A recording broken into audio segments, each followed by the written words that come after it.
నమస్తే. ప్రస్తుతం మనతో పాటు సీనియర్ జర్నలిస్ట్ జగదేవ్ ఉన్నారు. ఆయనతో మాట్లాడదాం. నమస్తే సార్. నమస్తే సార్. సీఎం రేవంత్ రెడ్డి ఈరోజు ఒక మీటింగ్లో మాట్లాడుతూ చంద్రబాబు నాయుడుతో పోటీ పడే అవకాశం వచ్చింది ఇప్పుడు నాకు అని చెప్పేసి అన్నారు. అంటే ఏ కాంటెక్స్ట్ అని ఉండొచ్చు అంటారు మీరు? ఓపెన్ సీక్రెట్ అమ్మది, కాంటెక్స్ట్ ఏం కాదు. అంటే ఆయన ఇంత వయసులో కూడా ఎంత కష్టపడతారన్న విషయం అందరికీ తెలిసిన విషయం. అసలు వయసులో ఉన్నప్పుడు అంటే వయసులో అంటే గత మొన్న 14 నుంచి 19 కన్నా ముందు 2004 వరకు చేశారు కదా. అప్పుడు ఒక ఆల్మోస్ట్ 95 నుంచి 2004 వరకు 9 ఇయర్స్ అప్పుడు చేశారు. అప్పుడైతే ఇంకా మరి ఒక దూకుడు వేరనమాట. రోజుకి 16-18 గంటలు. ఇప్పుడు అట్లాగే ఇప్పుడు కూడా అదే పరిస్థితి అంట. అని చెప్తున్నాను కదా, ఆయన అన్ని లిమిట్గా ఉంటాడు. డైట్ విషయంలో చాలా లిమిట్గా తీసుకుంటాడు, చాలా అల్పాహారం తీసుకుంటాడు.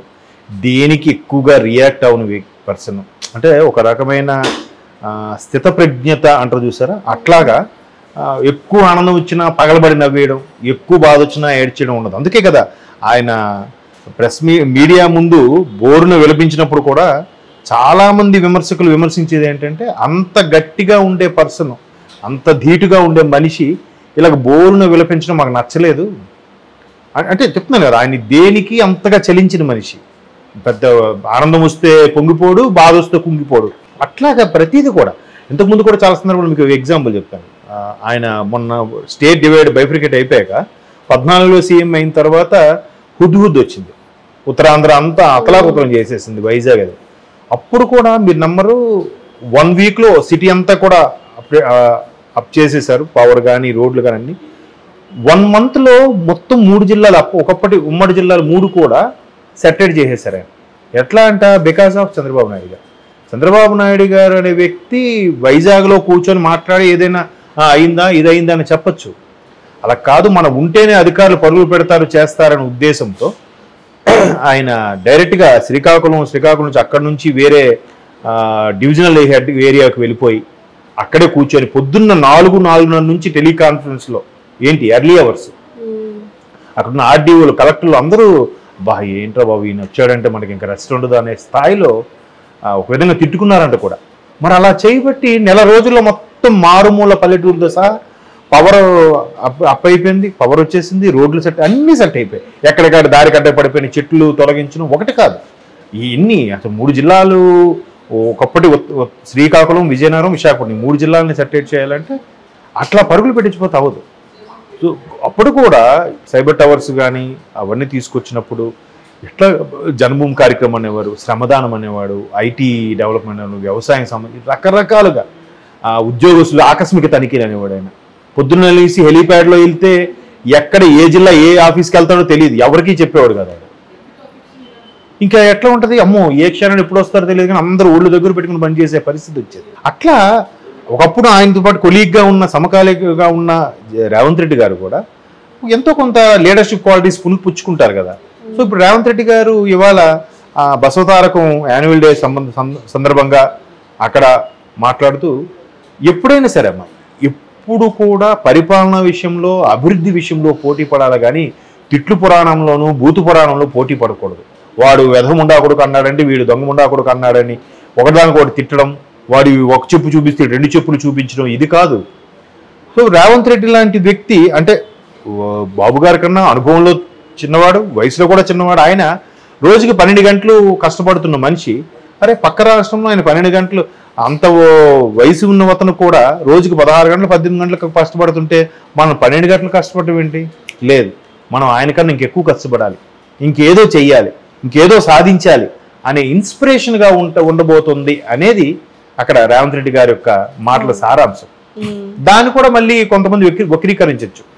ఏముందిలే బాబు గారిని ఎప్పుడు రేవంత్ రెడ్డి గారు ఒక మాట అనలేదు, ఎలాగో వీళ్ళిద్దరికీ కాంటాక్ట్స్ ఉన్నాయి, ఆ గురు శిష్యులను కూడా అంటే దాన్ని కూడా ఆయన ఖండించాడు కదా చాలా సందర్భాలు.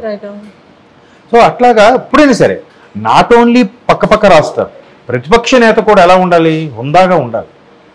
హుందాగా ఉన్నప్పుడు లేదు అమ్మో వీళ్ళని ప్రశ్నిస్తారులే అని ప్రభుత్వం కూడా సక్రమంగా వెళ్తుంది. ప్రభుత్వంలో ఉన్న వ్యక్తి కూడా అరే మనం ఎంత బాగా చేసినా తెల్ల కాగితం అంతా వదిలేసి అది చిన్న మచ్చను పట్టుకుంటాడు కదా అని చెప్పి ఆ మచ్చ కూడా దొరకకూడదని చెప్పి అధికార పక్షులను కూడా కష్టపడి పనిచేస్తారు ప్రతిపక్షంలో ఉన్న నేత స్ట్రాంగ్గా ఉంటే. చంద్రబాబు గారు రాజశేఖర రెడ్డి గారు ఉన్నప్పుడు అట్లాగే నడిచేది, అలాగే ఉండేది. ఈవెన్ చంద్రబాబు గారు ప్రభుత్వం ఉన్నప్పుడు రాజశేఖర రెడ్డి గారు పీసీ చీఫ్గా ఉండి అక్కడ దాన్ని ఏమంటారు అసెంబ్లీలో లెజిస్లేటివ్ పార్టీ అధ్యక్షుడిగా ఉన్నప్పుడు కూడా సిఎల్పి లీడర్ అంటారు, సిఎల్పి లీడర్గా ఉన్నప్పుడు కూడా అంతే హుందాగా ఉండేవాడు ఆయన. ఈయన కూడా ఏమయ్యా చంద్రబాబు మీరేం చేశారయ్యా, మీరు ఏమయ్యా అయ్యా అనేది తెలుగులో గౌరవ పదం. ఆడు ఈడు అని లేదు, నువ్వు సింగులర్ లేదు. ఎంత రాజశేఖర రెడ్డి గారు సమకాలికులైనా కూడా ఆయన ఎప్పుడు నువ్వు అనలే. ఏమయ్యా చంద్రబాబు మీరేంటి అలా చేశారు ఇలా చేశారని మాట్లాడేవాడు ఆయన. ఈయన కూడా రాజశేఖర రెడ్డి గారు అలా చేశారు ఇలా చేశారని ఈయన అనేవాడు. అట్లా ఉండేది. కానీ ఆడొక సన్నాసి, ఆడొక ఎదవా, నువ్వేం చేసావు, నువ్వేం పీకావు, అలా ఉండేది కాదు. అప్పుడు ఒక రకమైన హెల్దీ అట్మాస్ఫియర్లో అల్టిమేట్గా ప్రతిపక్ష నేత అధికార పక్షంలో ఉండే ముఖ్యమంత్రి పోటీ పడితే, ఈ రాష్ట్ర ముఖ్యమంత్రి పక్క రాష్ట్ర ముఖ్యమంత్రి పోటీతత్వంతో పనిచేస్తే అల్టిమేట్గా బాగుపడేది ఎవరండి? ప్రజలు.